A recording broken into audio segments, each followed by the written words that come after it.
Hey, I'm Midnight. I've been a coach for a year, and I want to talk about how to counter every single hero in Deadlock. This is the final part of a 4-part series, and it will be the last 8 heroes S to Y, starting with Sinclair and ending with Yamato. So, the way this guide is going to work is every hero is going to be broken up into 3 different sections. The first section is going to be any tech to counter the hero, or just anything you can do in lane, or any ways you can differ your playstyle to counter this hero. And the next part is going to be any items that are good against this hero, any items with special interactions, and then finally I'm going to talk about their key ability that you should really be monitoring, especially in lane, and how you should monitor that cooldown.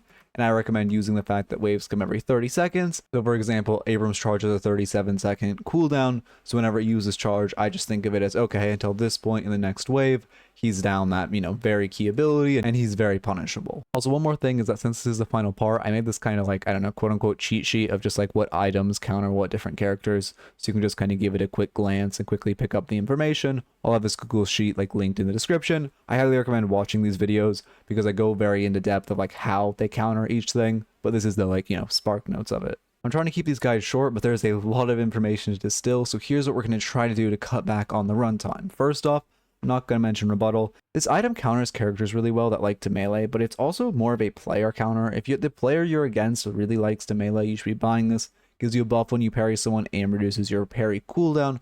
Also, Bullet Resilience, Spirit Resilience, Enchanter's Emblem, and Battle Vest are all very good items into their respective damage types. No one they're particularly good or bad against. These two are more for lane, and then these two are more for the later game. Only thing to note is that Bullet Resilience is slightly worse because armor-piercing rounds exist, so if your team is stacking Bullet Resist, they can just get armor-piercing rounds to pierce through it. Next up, Curse is good into every hero. There's no hero this isn't good against or doesn't counter. I won't go into specific anti-heals. I'll just say heal bane or anti-heal. But all of these anti-heals are very good. It's just more specific on what character you are. Spirit Shielding is a good item. It's more of it if you're into 2 spirit characters, it feels great. It's much better than its counterpart Weapon Shielding. It's less of an individual counter, and again, more if you're just into 2 spirit characters. And then finally, if you're into oppressive gun damage, fire rate slows feel very, very good. All of these items give very strong fire rate slows. They're just, again, more specific to who you are. If you're a support, by Rusted Barrel or Disarming X. If you're a tank, by Juggernaut. If you're Spirit, by Suppressor. And then this item you don't really buy for the fire rate slow. You more buy it because it's just OP in general right now, but it is worth mentioning because it does give a pretty strong fire rate slow. Okay, so we're starting off with Sinclair. This character can be really, really oppressive in lanes, so there's a couple things you can do against him. First off, he really, really likes to be on bridge and get wave prio. If Sinclair isn't able to get on top of the bridge in lane and just stand on top of here and fire bolts at you, he's significantly weaker, and it's why you'll see a lot of better Sinclairs build monster rounds relatively early, purely to get wave prio. So really focusing wave and trying to get wave prio and keeping him off height can be really important. And then if he is able to maintain height, something you can do is when you see him recast his bolts, just double jump. If they're far away, if they're close when he initially casts it, just jump, look for a wall bounce. You obviously want to try to wall bounce away from the wall so he can't just, hit it off the wall to hit you. But, any kind of movement, both vertically, or if you see him bolt and you just do a dash jump, it makes it significantly more difficult for Sinclair to hit bolts if you're, doing some quirky movement, or again, just a dash jump can be very hard and throw him off guard. Next up, something very important is just to calm when he steals your ult. Especially if you're a character like Lash or Dynamo that has a mega team fight ult, if he steals your ult, just shout on Mike, Sinclair has my ult. It only lasts 12 seconds, so copy only lasts 12 seconds. So if you calm, Sinclair took Dynamo, back up, only 12 seconds, back up, and you just run away from him, and then 12 seconds later you re-engage, he's going to be down this, an ult that can be very, very impactful. Or, if he just steals a random ult like Infernus ult, it's still worth calming it. Especially because with, ults like Infernus ult, your team might just see the Infernus ult, and because I do think they will eventually make, his stolen ults much more visually distinct, since they aren't very visually distinct right now. I mean, I'm sure we've all had an experience where we see a Sinclair ult and we think it's our teammate's ult. So calming when he takes your ult is also very good for that reason as well. And as far as items that are really good into Sinclair, any kind of debuff reduction is good because it just reduces how long you're in bunny. Especially, we don't really see melee Sinclair that often anymore, but it is still a build some people like to run for fun, so you aren't bunnied for super long. Next up, Counterspell, great item into him. His bolts are pretty predictable. You see the bolts coming, you can counterspell them. Also, again, you can counterspell his bunny pretty predictably. It has a long wind-up time, kind of the same as Geist Palm. So counterspell can feel really good into him. Another great item, if he's super ahead, just nuking you with his bolts and you're not able to dodge him. Spellbreak feels great. It will completely neuter the damage of his bolts. That's why Spellbreak is really good into him. And another item that's really good is Silence Wave, for the exact same reason as Calming when you use your ult. If you see him grab a big ult, just tossing that Silence Wave on him, or if you see him looking to grab a big ult, just tossing that Silence Wave on him, it can be really good for suppressing him. And then next up, Reactive Barrier feels pretty strong in lane. It activates when you get bunnied, so it can be really nice just for, you know, surviving the bunny into double bolt burst. And then finally, Slowing Hex will stop him. It won't stop him from placing his assistant, but if he gets Slowing Hex, it will stop him from recasting to teleport to his assistant.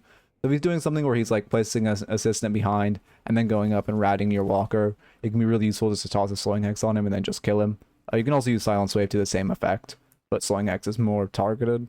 And then the ability that you should really monitor in lane is his Spectral Assistant. It's a 40-second cooldown. It drops to 30 if he puts 1 point in it. So again, I just think of that as like a 1 wave cooldown, 1-ish wave cooldown. But it's super big for his kit. It makes him do significantly more weapon damage when his assistant is hitting you, and then also getting 2 bolts is obviously, it's just doubling his burst, and also his ability to run with it or to space with it is super important. The like slipperiness of having it up, also really, really big. So if you're just playing around it, trying to, you know, if you see him use it, trying to tuck, trying not to get bolted, hide behind something, go behind, you know, somewhere where you know you can't get bolted. And then once the assistant expires, which is a 6-second duration until he has points in it, where it jumps to a 13-second duration, then you can just, you know, come back and like try to fight him, try to trade with him, because he's going to be at a much weaker spot.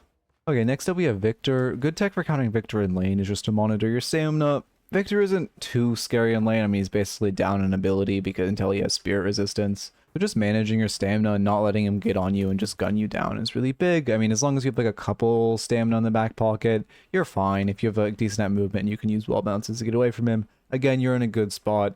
In lane, he really isn't going to be that scary. Just making sure you're not eating a lot of ones is the biggest thing you can do. If you hit him a lot, you know he has 1-up. A great thing you can do is just kind of play near a corner.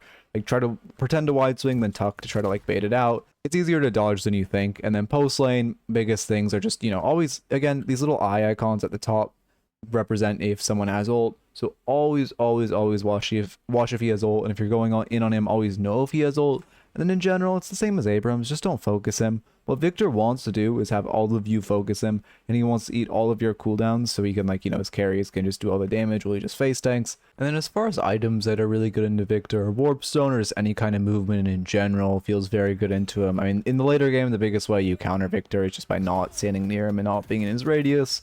So if you have Warp Stone or you have, like, you know, some slowing bullets or just so slows to toss on him, Slowing X isn't that good since you can just cleanse it with it too, but it's not awful if you're buying it for other people. But mostly just, you know, movement for yourself, Warp Stone, Enduring Speed, just so you can stay out of his range is really big.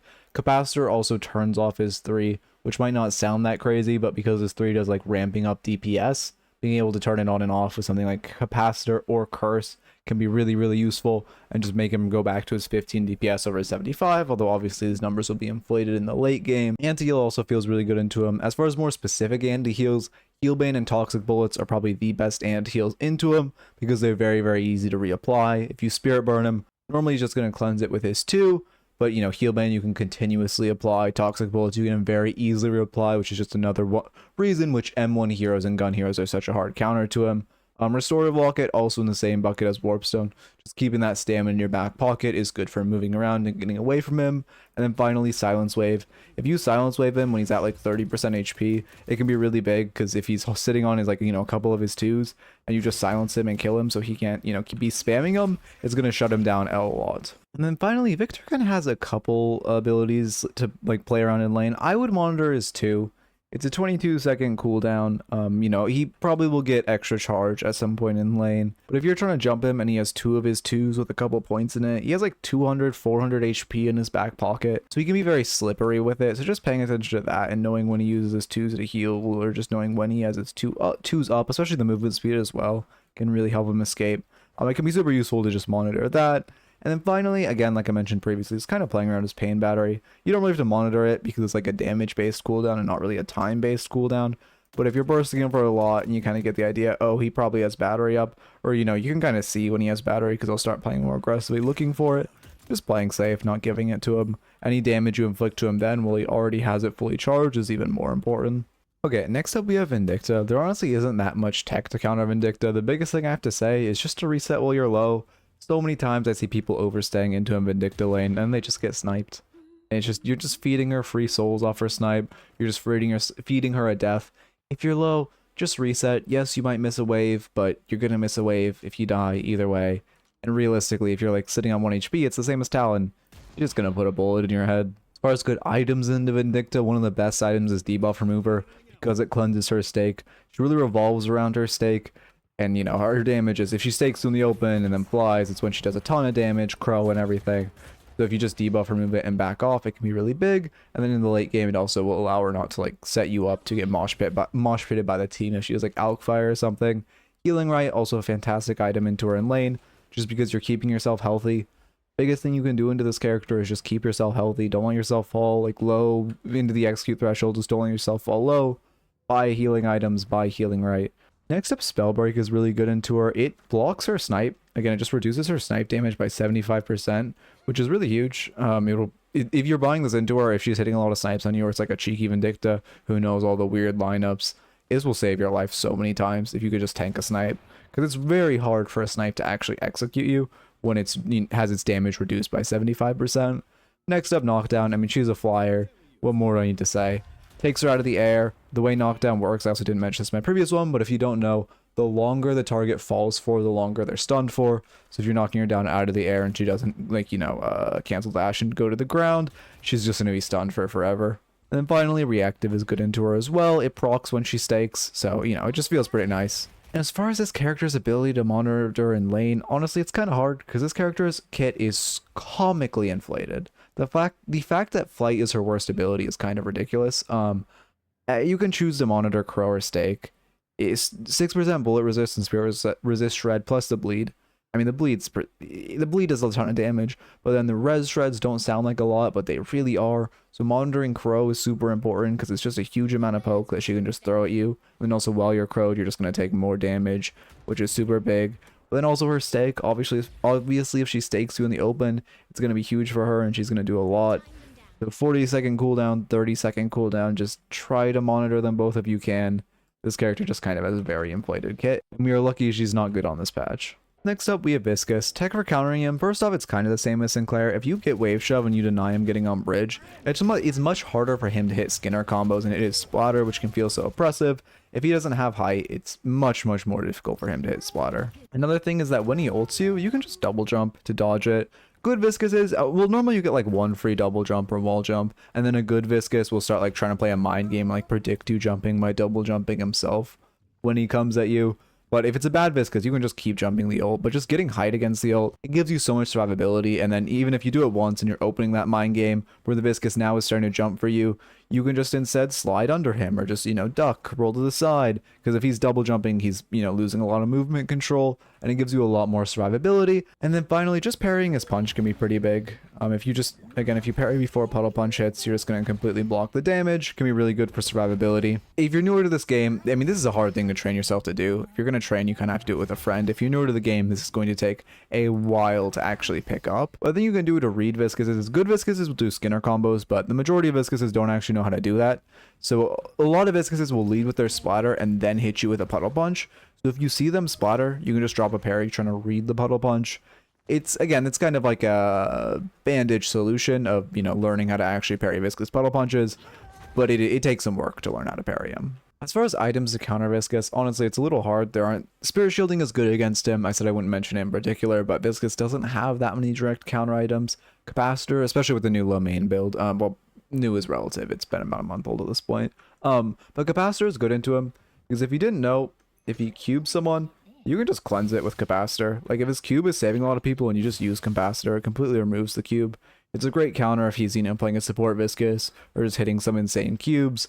Close Quarters gives you that melee resist, which applies to his Puddle Punches, which can be great for survivability.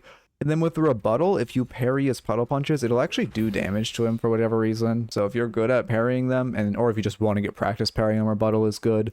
And then Armor Piercing Rounds is also very good into him, because when he ults, he gets 60% spirit and bullet resistance. So if you're a gun character, Armor Piercing Rounds to just, you know, cut that, or every other bullet just not being affected by that resistance can really help shred him when he's in ball. And then finally, for Viscous' key ability in lane, it's really his cube. Cube, you know, obviously iframes, he can put it on teammate, allows him to dodge really important stuff and key abilities. It's a 42-second cooldown. Monitoring it is pretty important.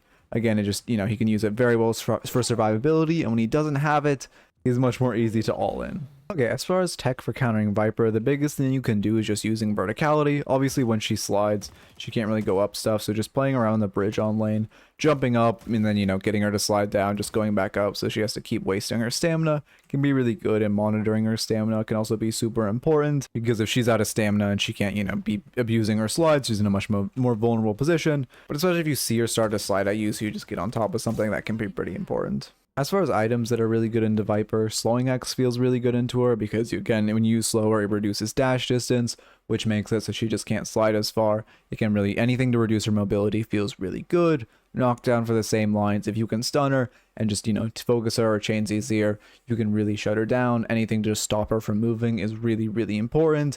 Plated armor, it reduces her damage, it'll block, you know, 30% of her bullets, and then also it'll make it so if she's maxing venom, the on hit she gets on venom will be reduced. Return fire also feels good if she's coming in to burst you. Just popping it for survivability is super useful. She has a ton of burst. Also metal skin is good for this, and the fire rate slow as we mentioned before. And then debuff remover also feels very good into her because you can remove her venom when it, you know, if it stacks up. You can just cleanse it. And then also counterspell is good because you can just counterspell her venom when it ends, or if you're really good, you can counterspell her Ebola, although that takes, you know, a lot more reaction speed. As far as Vyper's key ability to play around in lane, it's her venom. It's a 20-second cooldown. It does so much damage in lane, especially if she just buys an early mythic burst. If you're below like half HP, it is just going to blow you up. I mean, it doesn't kill you. Generally, I think of Vyper's execute threshold as like 250 HP in lane. If I'm below like 250, I'm like, okay, she can one-shot me with her venom at this point. Again, this is kind of considering she gets mythic burst in the early, or in the mid, it just gets up to 250 HP. Just like you would playing against a Vindicta, buying like healing riders, stuff to keep yourself healthy, or just resetting if you're low, not letting her get the venom on you, super important. Trying to keep your HP as topped off as you can, since she does percentage, you know, increase damage when you're lower. Anything to keep yourself healthy and keep your HP high is super important. And then also when she doesn't have venom online, like if you see her just toss, maybe she just tosses her venom on one of your teammates when they're relatively healthy just to get a mythic burst proc.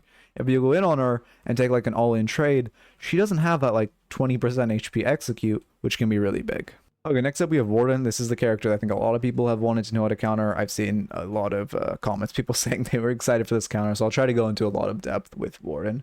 First off, super important, if you ever, I see so many Wardens just get away with ulting in the middle of fights. It's so bad when they do this and they should get punished. If you're any kind of character with instant CC, or you cop a curse, just tossing it on him while he channels his ult, it puts it on the full 155-second cooldown, which is massive, and then it will put him in such a vulnerable spot. Most Wardens are building for their ult and building around their ult.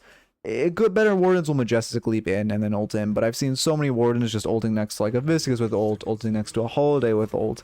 If you ever have instant CC and you see Warden ulting, just tossing it on him and taking this ult out of the equation will reduce his usefulness in a team fight by so much. Next up, when you're fighting Warden, especially in lane, just always have an escape plan. Always know how you want to get out and kind of be monitoring your stamina. So you can just be like, okay, you know, I'm walking up, I have 3 stamina bars, but I'm walking up against the Warden, so that's basically 2, since when he puts a point into his flask, it's going to take away a stamina from you. But then say he does throw his flask on you, so you lose his stamina, you just have the exit plan of, okay, I'm just going to, you know, double jump, wall jump off here, and I'm out. Just always have an exit plan.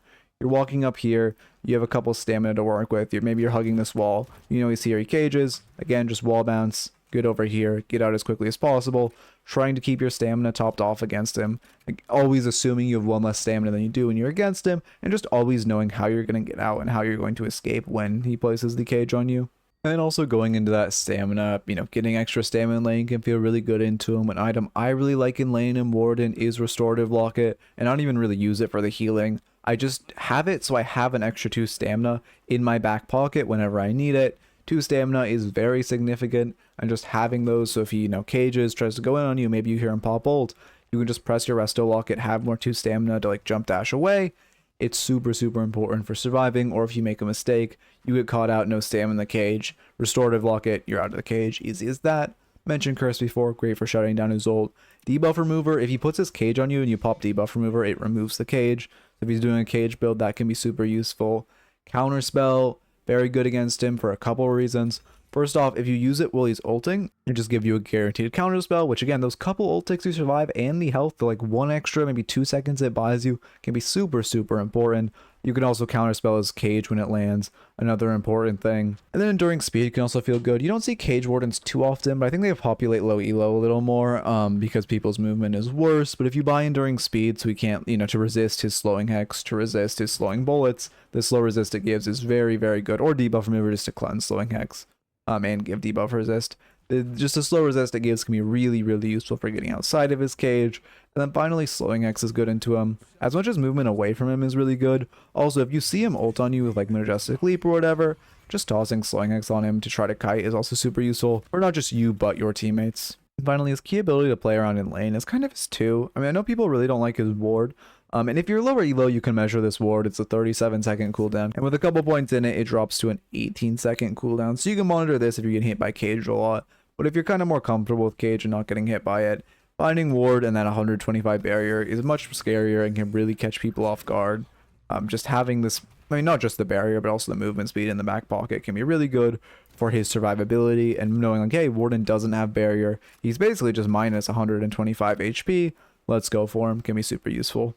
As far as tech to counter Wraith, something to really monitor is her cards. It shows how many cards she has above her health bar. So if you see she has 2 cards, she has a lot of burst. As you can see, she just got a 2nd card. She has a lot of burst off the back of her cards. If she puts a couple points into it, they're going to be really scary with the 117 damage. She can have 3 at that point, assuming she has extra charge. So you see she has that like 2-3 cards, just playing a little safe. Keep in mind, again, much like with Victor, any damage you do to him when his 1 is up is like bonus damage. Any damage you make Wraith do while she has all of her card charges, it's very unoptimal damage for her, and then more often than not, she'll just kind of throw a card like from some distance and just try to get the poke so she can keep generating cards, but you never want to try to fight her when she's max cards because that's when she's strongest. As far as items that are really good into Wraith, Disarming Hex is great against her, just shutting her down, shutting down her damage if she TPs in on you. Same with Return Fire, works kind of the same. Any fire rate slows are all good into her. Counterspell feels great. You can block the ult. It honestly doesn't take that much practice. Unless she's like ulting in your face. Ult has a long wind-up time that you can just wait and then counterspell. And then also Divine Barrier if your teammates are getting hit by that ult a lot. And if she ults you, you can just use it to cleanse yourself and take the, or silence off of yourself. And then finally, Slowing X is good into her. It just shuts down her TP. If she's splitting a lot or like getting aggressive or doing, just anything we see her overextending, a 3.5 second window to have her unable to TP is super big. You just silence X her, say in the game like slowing X her, say in game race slowed. Finally, we kind of touched on monitoring her cards in lane. You don't really have to think about their cooldown since you can see her above her head, so I tend to monitor her full auto more. 48-second cooldown. If she puts a point into it, it drops to 34. This is very strong for her. The 20% fire rate, and then when she gets damage per bullet on it, is not insignificant by any means. Also giving the buff to all her allies, any minions. When she uses it, she's a lot scarier. It's, basically 20% more damage for her off the back of the fire rate. And again, also the spirit damage per bullet. So if she wastes it or she uses it just knowing like, hey, for the next 30 seconds, Wraith is down this, pretty key ability to her kit and her damage. But again, monitoring her cards is also pretty important because normally she will put 2 points into her card before she puts a point into her full auto. So you don't really have to worry about the spirit damage per bullet in lane, but it is still, 20% fire rate is not insignificant by any means. So if she's throwing it, and again, not just on her, but on her allies. If she's throwing it, you can look to punish. Finally, we have Yamato. The best thing you can do against this character is just respect her in lane. She's one of the strongest laners in the game. Balance patch wise, that kind of changes. But in general, she's always going to be a very strong laner because her whole role in the game is like dominate lane and then snowball her lead. So if you see her doing well in lane, maybe she kills you once, just respect, play slow, buy monster rounds, just try to kill minions, don't let your tower die, keep it as alive as long as possible, or even better, just respect her lane damage. You can beat a Yamato in lane, but you don't need to force trades. She's going to buy Resto Shot early and try to force trades to, lose her HP, heal herself up. Again, her power slash is a lot of damage in lane, especially, if she knows the slide power slash tech or the mantle power slash tech, and can feel very oppressive to play against. And then, also her right clicks are miserable to play against. So just buying any kind of regenerative items or just anything to sustain yourself and really just don't die to her. If you have to build super defensive in lane, it's worth it. If you have to build monster rounds and resto shot and healing right, it's worth it because if you don't let her snowball in lane, she is so much of a worse character if she's behind. And especially Yamato players tend to be you know, if they lose lane, they don't tend to be very good in the game. Not just as like a character, but as the player tends to only know how to play from very ahead. And then items that are really good in Yamato include Counterspell. Counterspelling her 1, I mean, it's super predictable and she's going to want it. It has a very long channel. If you stay in her face, often she's just going to wait out the full duration, especially in ult. In ults, her 1s come out faster than the counterspell duration, so if you just react to her starting the channel 1, she has, like, it will just proc your 1. I mean, unless she, like, flicks away to not use it on you, you're gonna dodge the damage, which is what matters. That item can feel super big into denying her a lot of her damage. Another great item, APR, because when she ults, she gets 40% of each type of resistance, up to 60 when she has it maxed. If you're a bullet character, just buying armor-piercing rounds, you can really shred her in her ult, way more than you would think. Silence Wave is also fantastic into her, because if you use Silence Wave when you know she's at 50% HP and you know she's going to want to ult, especially because Yamato ult resets her cooldowns, she likes to dump all her cooldowns and then ult. So if you see her like, you know, power slash and then immediately one and she's at like 50% HP, as the power slash is expiring, just tossing a Silence Wave on her and then, you know, screaming into your mic that Yamato silence and just having your team like go on her can be super, super big. The 3.25 seconds she's silenced is more than enough to kill her if you like play your cards correctly. Warpstone can just feel really good for like getting away from her if she gets on top of you. Again, you can also use it to dodge her power slash if you time it correctly. And then she's using her 2 to fly across the map at you. It can feel really big to just, you know, be able to warp away from her, be able to space, just survive longer. Or again, just dodging her power slash when she's in ult because it comes out so much faster. Just warp when it's about to expire, get out of the way. And the rebuttal also feels good. And I know I said I wouldn't mention this weapon or this item, but I want to specifically mention it against Yamato because Yamato players want to melee because Yamato has very, very high base melee damage. So it's why quite often, I mean, Spirit Strike is why quite often she'll light melee in your face, but in lane they like to melee. So if she's meleeing a lot, just buying rebuttal can feel so good into her. And then finally, as far as her key ability, I would say monitor her 3 because of the hero heal on hit, especially if she's putting a couple points into it early. The 6% max HP and then on top of that 90 like flat heal can be pretty significant and can catch you off guard with how much she can heal. Her power slash, you know, obviously this is going to do a lot, but both of these abilities are only on like 10-second-ish cooldown, so they're much harder to monitor. So Yamato is kind of just more of a character where in a fight you're just gonna be like, okay, she used her 3, she used her 1, 10 seconds to keep trading, and then, you know, once like we hit 7 seconds, we need to be backpedaling away from this fight, because she's going to get her whole burst back up. Okay, well, that's it for part 4. I, you know, hope this was all useful. Obviously this is the end of the guide. If you have any, please, if you have any suggestions for future guides, please let me know. I have a couple like, you know, that I'm thinking of making. I'll probably I need to make a mental one at some point. Probably gonna make like a how to calm guide, stuff like that. But any other ideas are really appreciated. Obviously, you know, no guarantee I'll do it. Some might just, you know, script out and then they don't end up being what I want them to be. But if you have any ideas, please let me know. I honestly don't have much to say. If you liked the video, you know what to do. If you haven't watched the other parts, they'll be well, the first part will be at the end of this and you can just watch them in sequential order. The doc will be in the description. And then I guess also thank you so much for all the support on this series. It has done spectacularly, which I really appreciate it. So I hope you all enjoyed.